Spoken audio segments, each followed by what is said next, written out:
Good morning once again, everyone. Just to reintroduce myself, my name is Steve Fisher from Citi, and I shall be the moderator on this morning's panel on the macroeconomic and financial situation of Ukraine. We have 5 distinguished speakers today. First, before I introduce our speakers, I will briefly summarize some of the topics that we would like to discuss in any particular order. The first topic will be our speakers' evaluation of the financial and economic policies of Ukraine as we have them right now. The second topic will be what are the growth points in the Ukrainian economy, the positive and the negative aspects. Where do we see economic potential and investment attractiveness, in what regions in Ukraine? The third point that we would like to talk about today is what is the cooperation in Ukraine between the Ukrainian government and the international financial institutions, and the cooperation of the international financial institutions and the private sector? How effective are these programs that the IFIs are providing to the country and to the private sector? The fourth topic we'd like to talk about is the efficiency of banks, their credit portfolios, the efficiency of bank financing in today's market, and finally, a good summary of what is the foreign investment situation in a variety of sectors in Ukraine today. So without further ado, let me introduce our speakers. Sitting next to me is Charles Kilbourne.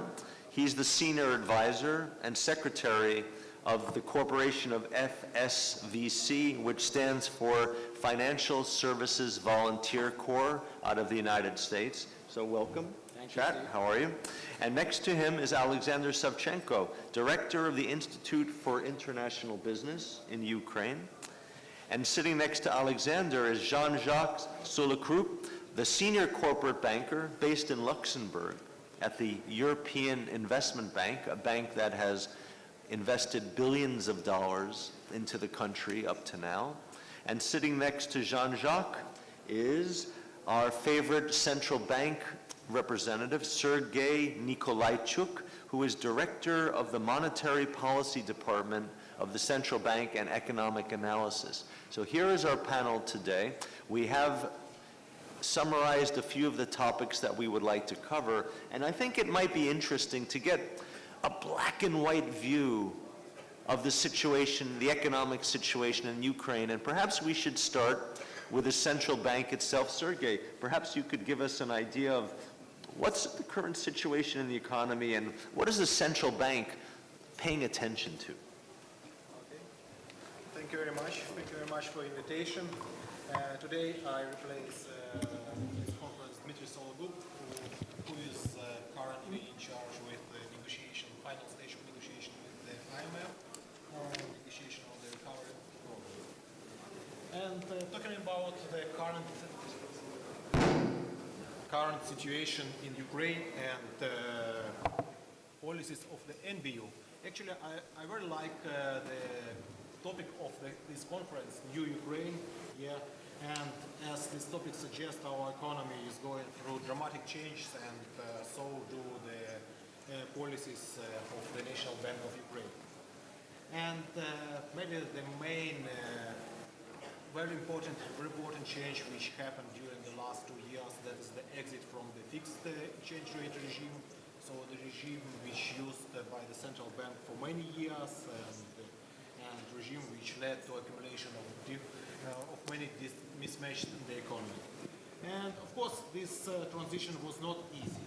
Actually, it was this transition actually was a result of a classic balance of payment or currency crisis in the Ukraine, and after that we also have a set of negative events in the country.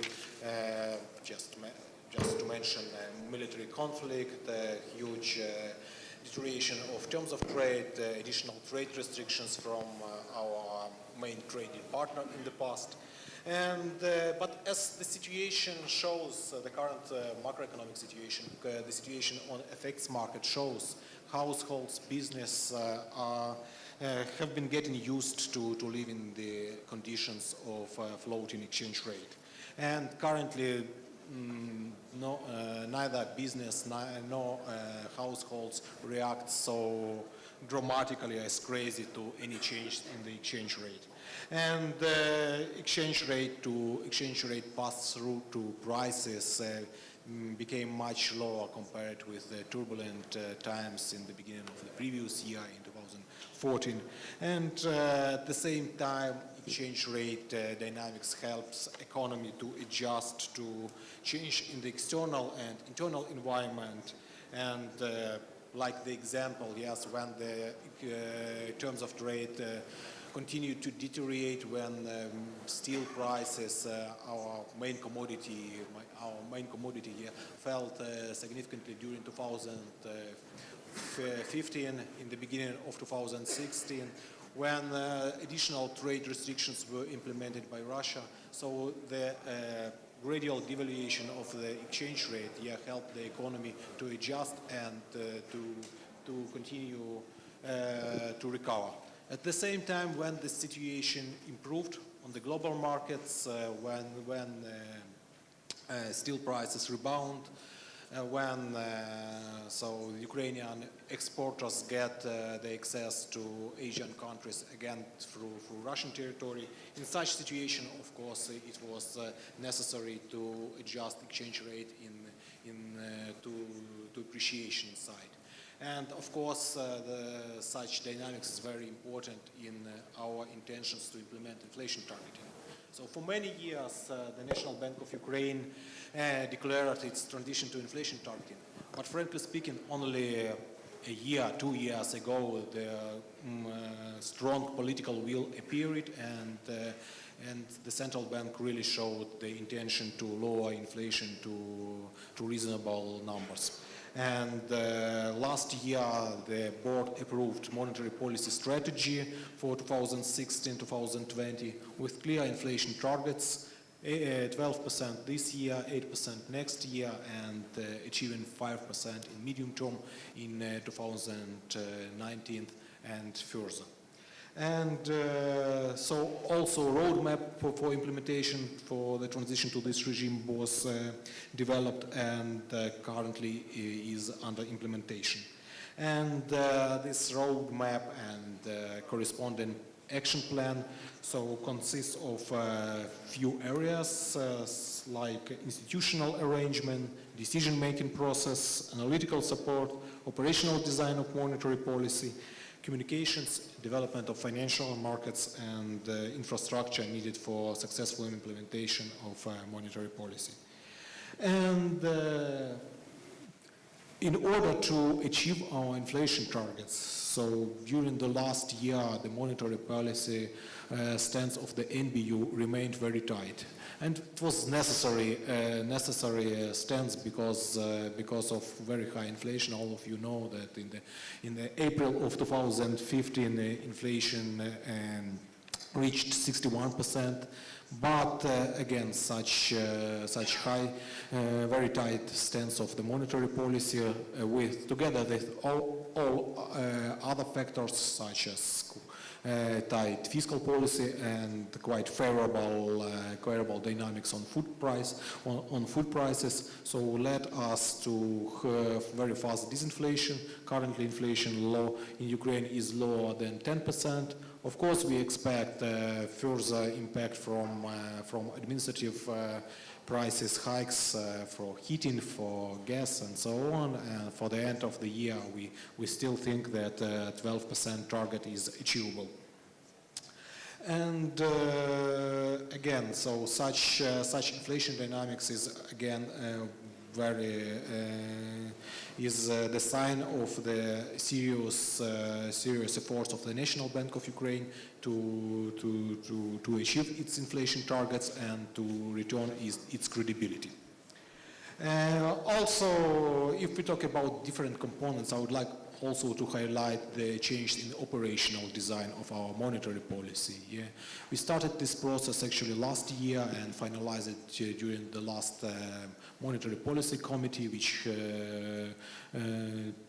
took place in April, when our discount rate, key policy rate, the euro was converged with our real, the euro de facto policy rate on 2 weeks CDs.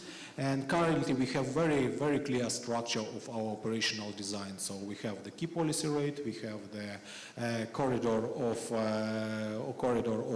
standing facilities with interest rates on overnight loans and deposit operations. And we are going to use this instrument as the main tool for monetary policy implementation. Of course, all these efforts also supported by the reforms in other areas. First of all, I'm talking about the banking system, banking system reform. Compared with other years, with the crisis of 2008, 2009, this time NBU took uncompromising stance towards insolvent banks, engineering a major banking system clean-up, and NBU continues to make steady progress also in implementing banking sector strategy to rehabilitate the banking sector and restore confidence, restore lending. Maybe I will stop here on this point, and after that we'll answer on questions about our policies. Sergei, I'm sure you will be getting questions about your policies today, so without further ado, we'll leave some time for question and answers. By the way, logistically, we'll finish this session at 12 o'clock, which is 15 minutes later than scheduled, and then we'll move to the Agro Committee schedule that'll start at 12, and then lunch will be at 1. So we'll try to stick close to the original schedule. Well, Mr. Savchenko, what do you think about all of these central bank policies? I'm interested what a leading think tank working in Ukraine thinks about the central bank's policies. Thank you very much. I prepared my short speech in Ukrainian, and I hope it will be understandable and translation will be good. Is it okay? Sure. And everybody is ready for switch on. Okay. На то, чтобы слушать перевод. I'm going to start with corruption issues. And we are combating corruption in Ukraine. We're fighting with corruption, but corruption is problem number 2. And top problem in Ukraine is populism. And what can I say? Actually, populism and corruption interact with each other. The more populism, the more corruption we have. And even it's more related to the strong impact of the government and national bank regulation. The more the government and the state regulates, including regulations of the national bank, the more they interfere into economic processes, the more corruption we face, and economic growth declines. Actually, we don't have growth, we have decline. So that's the basic foundation. And these are the messages to our government to make sure they improve the situation. And now I'm going to talk about concrete and specific things, because we don't have people from Ministry of Finance, only 2 bullet points. What have to be done?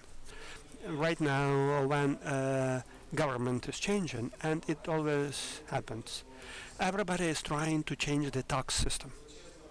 And that's a grave mistake. It's a big mistake. Our tax system is changing, and we are amending it 2-3 times annually. And it used to be chaotic, and it's still chaotic. We have to start. We have to limit our government expenditures. Government spending have to be limited. And in Ukraine, if we are taking into account pension fund, we are at the level of Germany. We have to be like Poland and Turkey.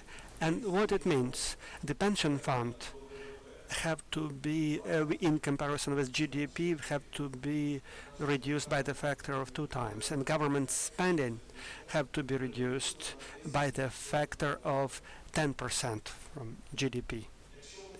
In case we'll succeed in this, this will mean that reforms have been started. Otherwise, it will be just show, pretending that we are doing some economic reforms. And because we don't have people from Ministry of Finance, I'm not going to dwell about it. Now I'm going to talk about National Bank of Ukraine, what central bank have to do. But before that, I have to assess the activities of the National Bank last year and this year. Do we see any progress in this respect? And I can tell you that we can see some improvement. And I'm hopeful about it. And now, pretty straightforward analysis. The functions of the basic functions of the banking system. And I'll assess, just actually evaluate. 0 means very bad assessment, very bad situation, and 5, very good. How it was done last year and this year. And basic functions of the monetary payments within the banking system. How quickly it is done, how reliable it is, and how expensive are the services. This is very important to investors, external, internal. It is both about payments in foreign currency and domestic currency. Prior to the crisis, our payment system had rank 5, top score. Right now, last year I would put 2 points only, which is very poor. And I just want to make an example for you. For the small business to make foreign currency payments, sometimes it takes from 5 to 10 working days. As for the costs, I'm only taking the Exim Bank, the state-owned bank. If anybody wants from small and medium business to make a transaction or wire transfer the money from a deposit account to another bank, you need to pay 5% off your total payment value. Just for you to realize how the banking system works currently. So I would put 2 points for the last year and 3 points for now, which is satisfactory. There is some progress, but it's still not sufficient enough. And I'd like to say that the 3 points that I'm giving right now is actually not allowing the economy to function for the growth. It is actually not satisfactory for both the business and the entire economy. As for the deposits, the progress in the deposits, their reliability, the positive interest rates, the deposit rates should be more than the inflation rate, and the liquidity. You can withdraw your deposits or place your deposits. Last year, unfortunately, I would put 0, so the lowest ranking possible. The deposits deteriorated both in the domestic and in the foreign currency. It was a catastrophic drop of deposits last year at around 18 to 20%, plus or minus, as it's hard to estimate. This year, the situation is a little bit better. I would put 2 points for this year, and this is already better. So the function of retaining and accumulating resources for the business is doing much better, and it's one of the merits of the central bank, and it is not sufficient still for the economic growth. As for the loans, the lending dynamics and the rates, again, from 0 last year and 1, I would put 1 for this year now. Why? Loans have been already in crisis. In case given I I spoke about deposits and the correlation with the inflation rates, then in absolute figures, lending is also deteriorating at around 18 to 20% last year.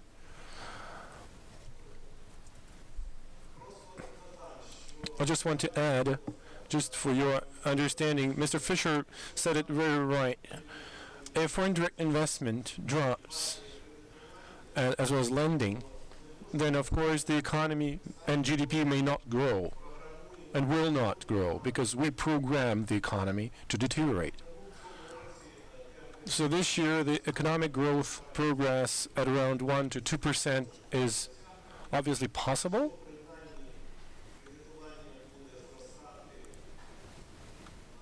At least if lending grows by 2 or 3%, the question is whether foreign direct investment comes in or not. So hopefully it is a yes. The amounts will be not very significant, but still there will be some. As for the foreign exchange, unfortunately, this function is very important for the Ukrainian banking system. Nowhere else in the entire world anybody would take as much care of the exchange rate as we do. But this is a cult in this country, which is one of the key functions of the banking system, obviously. This is the bank's margin, how much banks want for the exchange, arbitration opportunities when you can buy foreign currency and then sell it and make money on it. Arbitration is always an opportunity to have several different exchange rates, and also the gray market in the foreign exchange. Foreign currency exchange. This function I would evaluate last year at 1 point in terms of the banking system's performance, and I would put 2 points for this year. Why? Because there is an arbitration opportunity. There are several exchange rates available. The bank's margin in some of the transactions, especially cash transactions, sometimes is reaching 2 or 3% sometimes. This is inappropriate for the sober banking system. That's why I would give an advice to the central bank to take the key functions that any banking system has to do and keep eyes open and at least get to 3 or 4 points across all the parameters. This will give an opportunity for the business and investors to work much better, because right now they're not really willing to do this. Now very shortly about my own assessment of the national bank's performance in terms of the monetary policy tools. And this is a big progress here. I made my own study and I came to the conclusion that the central bank is really apt to get involved in very active monetary and exchange policy. It is capable of refinancing, it is capable of the interest rates, it can also work with the reserves and deposits. However, it is not taking advantage of all the available tools.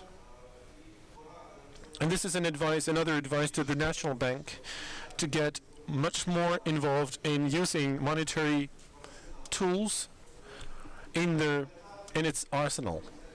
Not to revisit the exchange rate or interest rates once per 6 months or once per a year, given our inflation-related fluctuations. It has to be done monthly, of course, with the forecasting involved. But last but not least, and probably one of the most important thing, is the responsibility of the National Bank. And here I think there's a lot of misunderstanding. In the modern world, the situation depends much more on the National Bank than on the government, luckily or unluckily. But I would still recommend to revisit the key or the core central bank's function, like they do in the United States. The central bank needs to pursue economic growth and new jobs by means of encouraging price and financial stability. It means the banks do not go bankrupt and the inflation is kept under control.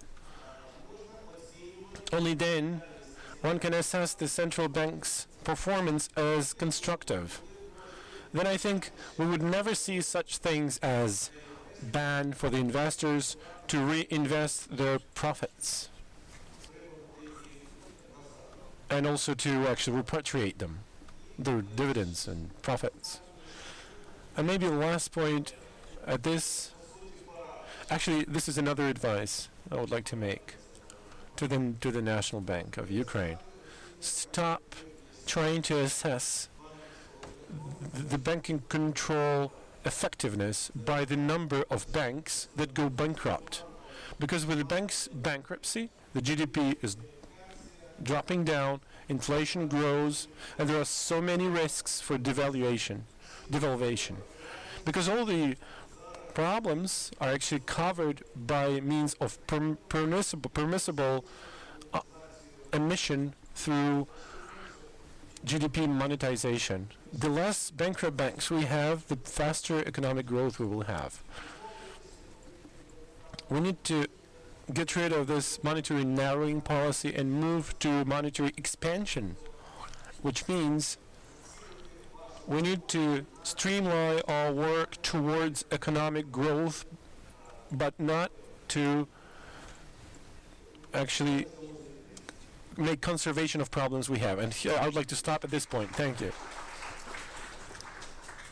Aleksander, thank you. That was extremely interesting. That was a very detailed scorecard, and on that scorecard there were a few bad grades as well as some good grades, but very comprehensive review. I just want to mention one thing about banks being closed. My understanding, and I support this understanding, is the central bank in the last 18 months, the banks that they closed were either outright money laundering criminal banks or banks that, due to mismanagement, had to be closed. And I don't think that those banks that closed are going to be having a negative effect on the economy. I think they had a negative effect on the national treasury because they had to be resolved. But following up on that, I had to mention that because I think that is the reality. I would like to move it to America, to chat. Financial Services Volunteer Corps, what do you think needs to be done after hearing this scorecard? And what are you involved in trying to do? Thank you, Steve. Well, I'm on this panel. I am the least knowledgeable about Ukraine, so I will give you my perspective from where I sit at FSVC, and what FSVC does is build the capacity of financial sectors in emerging markets around the world by developing the core institutions, starting with central banks, including the other regulatory agencies, and when appropriate, commercial banks too. We have been in Ukraine in the past, in the 1990s and the 2000s, working very closely with the NBU on banking reform, supervision, development of the payment system, money laundering, corruption, NBU examiners. We set up a twinning relationship 15 or 20 years ago with the Federal Reserve in Washington, but we haven't been here since then. However, I will make some observations that I think are complementary to what we've discussed today. I thought the scorecard was fascinating. I would say, as a general rule, in any economy that is going through a major transition like we had in this country with the end of the Soviet Union, or is trying to establish itself as an emerging market, that your foundation institutions are essential. They have to work. They have to work before anything else good is going to happen. And so here, I think that Ukraine should focus on that. The central bank is up and running and functional, but it certainly could be stronger.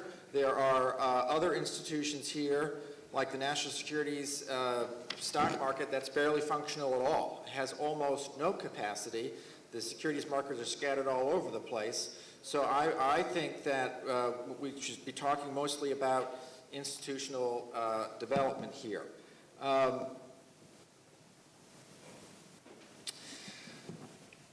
Just thinking for a minute.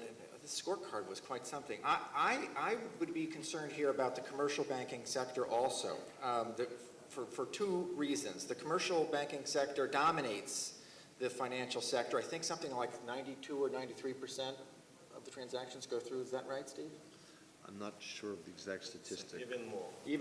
Even more. Okay. Capital market does not exist, unfortunately. So, I mean, on two scores here, I would make a priority of building the capacity of the regulatory institutions. I would look at that as something that needed to be done whole scale. But I would want the state-run commercial banks to have an entirely new governance structure. I would want to have a new leadership team put in there. I would look toward privatizing them, moving them into a position where they are properly functioning commercial banks that circulate money.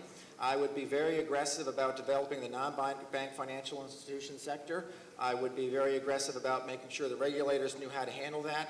And what I mean by that is that the regulators know how to engage with non-bank financial institutions so that they move money, so that it actually generates the movement of capital to small and medium-sized businesses.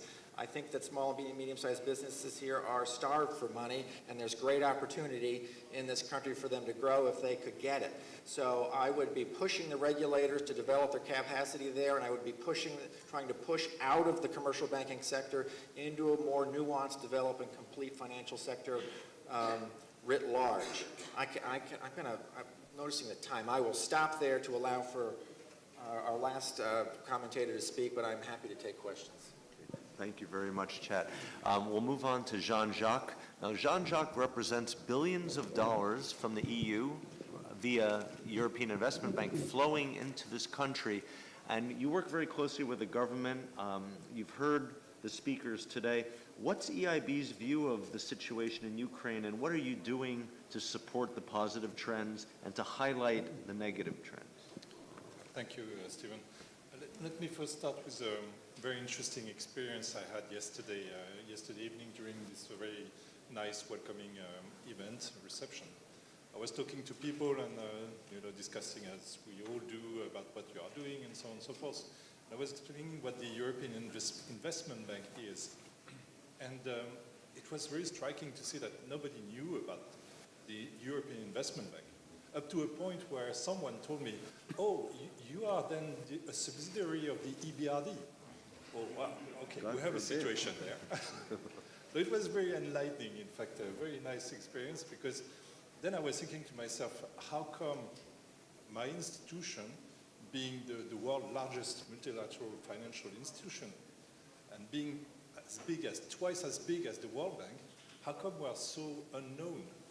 And how come that we are lending $1 billion a year for the last 3 years to Ukraine? And how come we are not totally unknown? This is very interesting, and I was thinking about that for the whole evening, and I came up with a conclusion that is very simple. We have been lending mostly to the public sector. We have been lending to the government and also the sub-sovereign governments. About 60% of our loans are with the public sector, mostly in transport, energy, energy efficiency, and this is not visible. This is not necessarily what people can feel and see, even though it's a necessary investment. I don't have to make the demonstration that public investments are the backbone of economic development, but still, it's not very sexy. It's not very visible. The other 40% of our portfolio is in supporting what we call the small and medium enterprises, but we don't do it directly. We do it through intermediaries, banks mostly.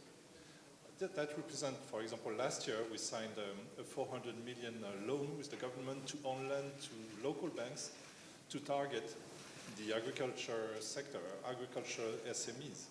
That's very nice, but it's invisible as well. But there is still the third leg of our activity that is completely missing. In fact, what we want to do is to target the private sector, but not the SMEs. Now I'm talking about mid to large cap business.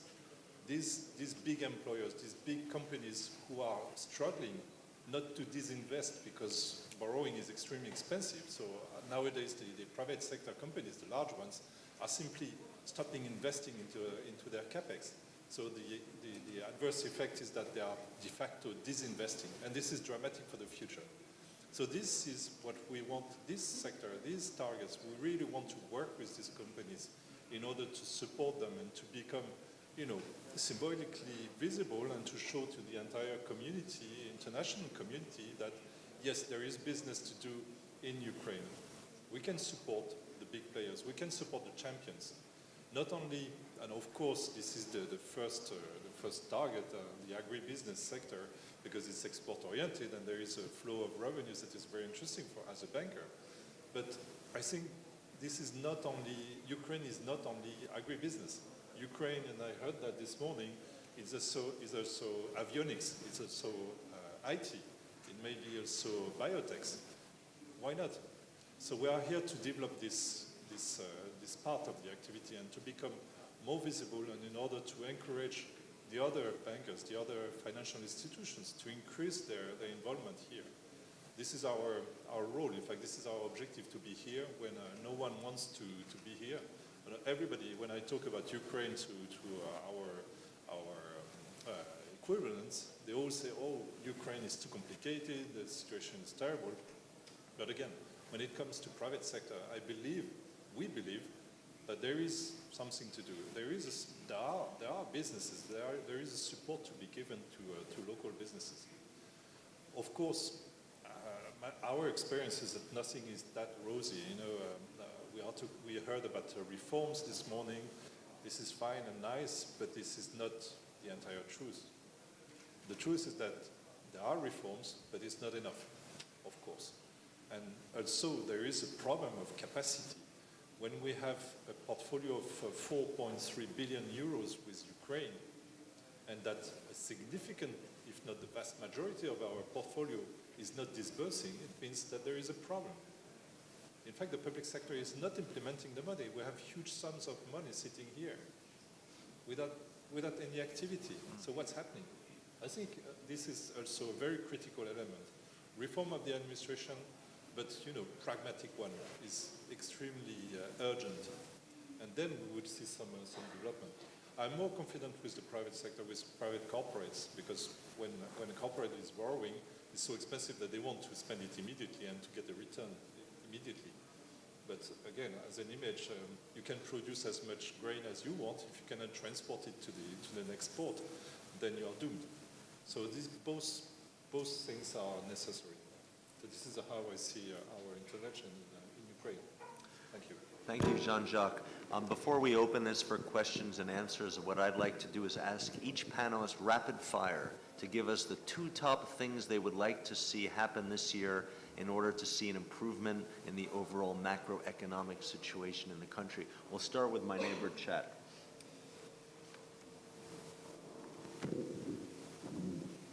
Okay, rapid fire. I hope I live up to that. I checked my notes. I jumped around a little bit to try to react to what the other speakers said. And what jumps out at me is you have a country that's got about 95% of its financial activity centralized in the commercial banking sector, but only 7% of the economy comprised of small and medium-sized businesses. So that's a big problem. That's a fundamental problem. If I were the supreme ruler of Ukraine for a year, I would start with that, and I would be aggressively moving to stand up the regulatory institutions necessary to diversify the economy. Thank you very much for this question. First of all, dramatically cut public spending. It's minimum 10% of GDP. Then we will be in line with Poland, Turkey, and other successful economies. This is number one. Number two, real deregulation through cutting public civil offices, approximately 2-3 times. Everybody knows that productivity of labor, in particular in public sector, is very low in Ukraine. For example, if you compare our, let's say, national bank with a number of employees, by the way, it's quite a good reform. They cut 2 times, at least try cut 2 times the number of employees of a national bank, but still much more should be done. And the second, it's liberalization in particular capital liberalization. Liberalization in a field of banking, investment, movement of capital. Without liberalization, we can't get substantial investment. Somebody rightly told that we need approximately 10% of GNP direct foreign investment. Last year it was minus. In good times, we done this figure, 10%, I remember, 10, 12 billion US dollars, not 10, but 5% definitely we had. And I stress liberalization is only one way to economic growth. Liberalization is the enemy of populism and bureaucracy. This is the way out. Well, very interesting question. Again, I put myself into the shoes of the companies we have met, and quite a number now. And I would say the two most urgent things are first the foreign currency control and the capital control. Without those two things that are the lifelines of the companies, of your companies in your country, then you are killing the business, you are killing the economy. So this is, for me, in my point of view, these are the very, very two urgent things to address. I understand that the context does not allow it, but still, there should be some, intermediary solutions or agreements in order not to kill what is the most important in a country, the economic activity. Thank you very much, and I should say that I agree completely with my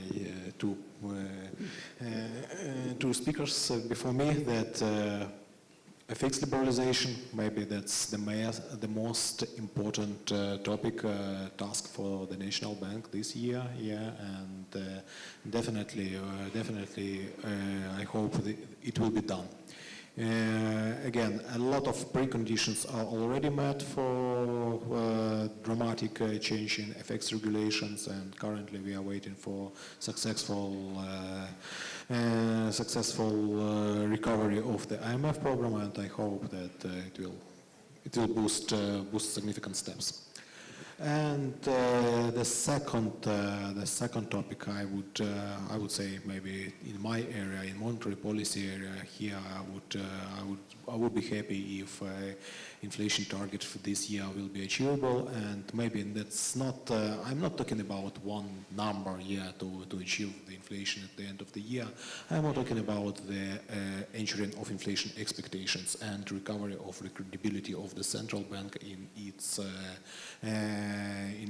anti-inflation policy. Thank you. Thank you, panelists. At this point in time, we have a few minutes for questions and answers. Do we have any questions from the audience? We do. Okay. Is there someone with a microphone around?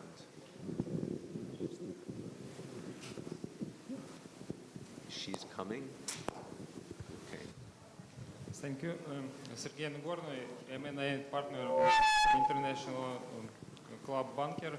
My question for speaker, please tell about what you think about the reforming system in banking in Ukraine, because I know that in future investor from, you tell about Turkey and other Asia and Arabic countries like to invest in Ukraine.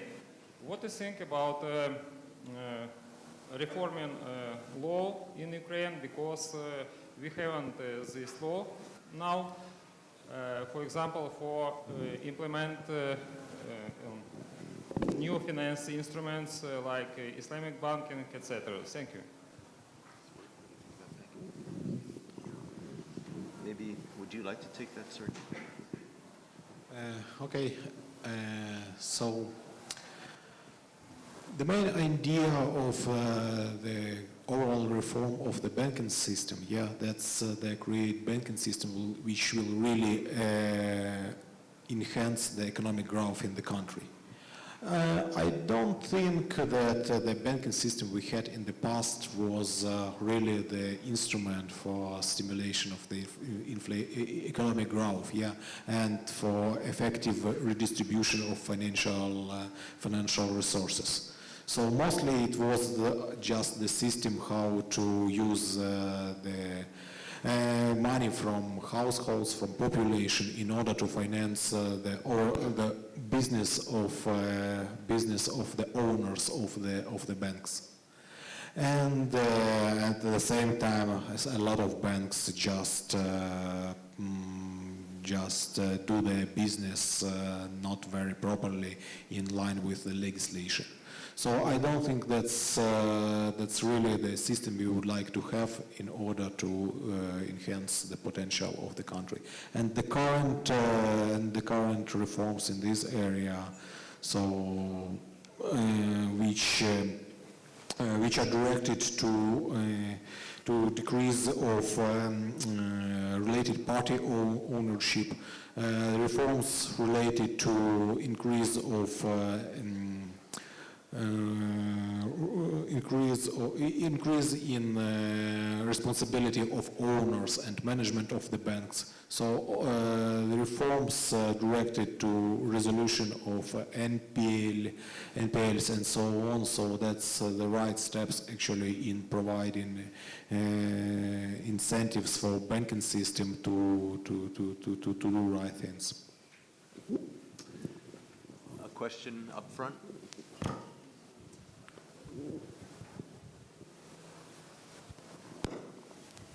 Hi, my name is Ilya Timchenko. I'm the senior business reporter at Kyiv Post.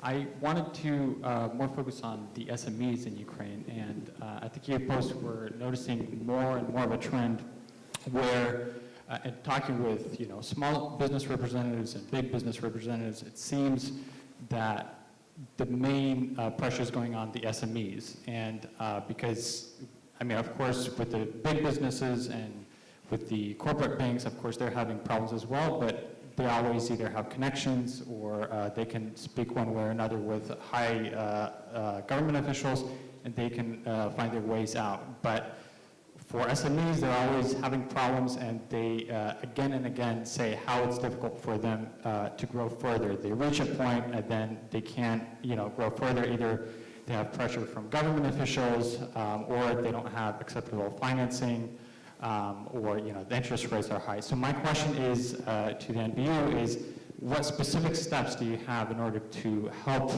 SMEs? And because many times the rhetoric is we're helping all the economy, but usually the focus is more on the big businesses. So that's the first question. Second question is, we're very thankful for providing the names of the bank owners, et cetera. We think that's a great step forward, but also, can you also make it more transparent on what basis you provide the capitalization to specific banks, and why don't you provide the capitalization to other banks? Thank you.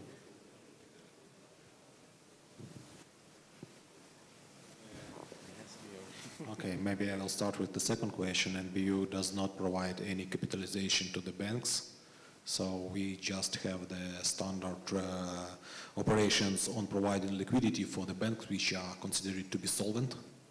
Of course, during the crisis time, some stabilization loans on more long-term were provided, but at the same time, the overall during the last year and a half, actually, this volume of these loans has been decreased significantly, about 15 or 20 billion hryvnia, something like that.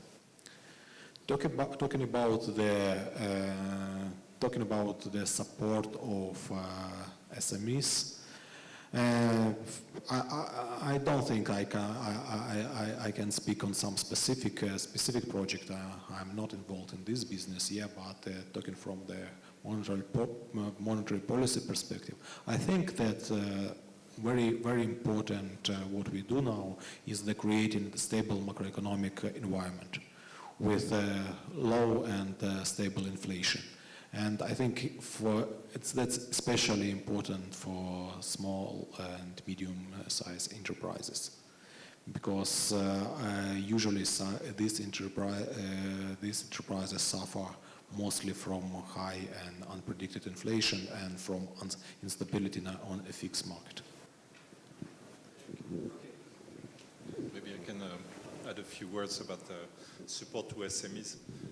This is a very interesting question. In fact, as you said, SMEs with large corporates are complementary. In fact, we are talking about the same problem with a full spectrum of size. What we are doing is that when we lend to a bank to on-lend our money to SMEs, they basically benefit from our very super competitive prices, so which are the very low interest rate, and the banks, the commercial banks, will have to pass on this effect to the SMEs. So this is already one thing that we can do to support SMEs. The other thing is that when I say SME, it goes from 1 million euro up to 25 million euros of loan. So we are talking about a very big range. In fact, we are targeting almost up to the mid-cap companies. So when I'm talking about large corporates, for corporates that can borrow more than 25 million euros. So I think we are covering this spectrum. And the second advantage that we are giving usually is that we are giving long-term loans. We are not giving the 1 year or 2 years, OPEX kind of financing. We are really in for new investments. And the way we do it is that we work with these local banks, and we monitor, in fact, on a very regular basis what's going on, to what we agree on up front with the partners, the local partners, which sector we would target, and then we monitor it. So each and every decision is reviewed on our side from Luxembourg, from headquarters, and to see if everything is in line, and of course we do the usual monitoring of the whole thing. Thanks. This is very right question. SME is a huge problem. Really now, small and medium enterprises basically unable to get any credit, any finance. Huge shortage of finance. When I used to be director of EBAD, and I'm very proud, I developed the 300 euro SME credit line. It was 94 and we spent this whole credit line for micro and small credits, and the share of unperformed credit was just less than 1%.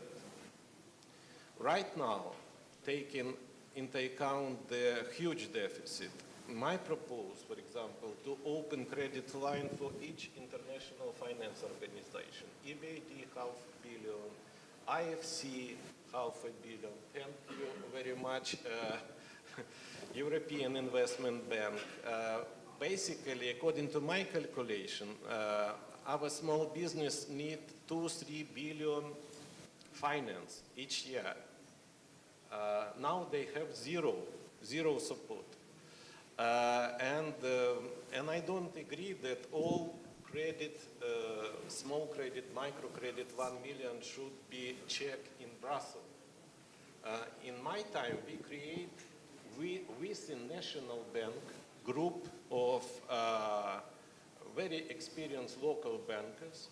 They check Ukrainian banks, and these Ukrainian banks basically allocate very successfully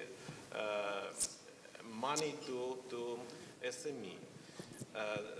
And the second my proposal, what should be done is a speed corporatization of our two state banks,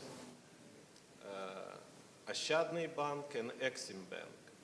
Corporatization and 20-30% privatization. Firstly, with participation of international finance organization, and then real private investment.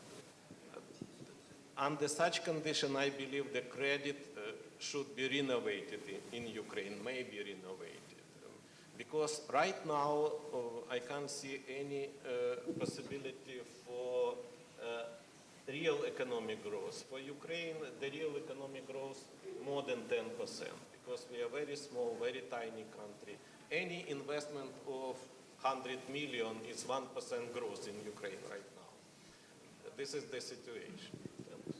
Well, thank you, everyone. I think we're going to now move to our next panel because we have limited time. But I trust that, ladies and gentlemen, you've heard a lot of analysis and a lot of concrete suggestions about what needs to be done next to address the macroeconomic situation in the country.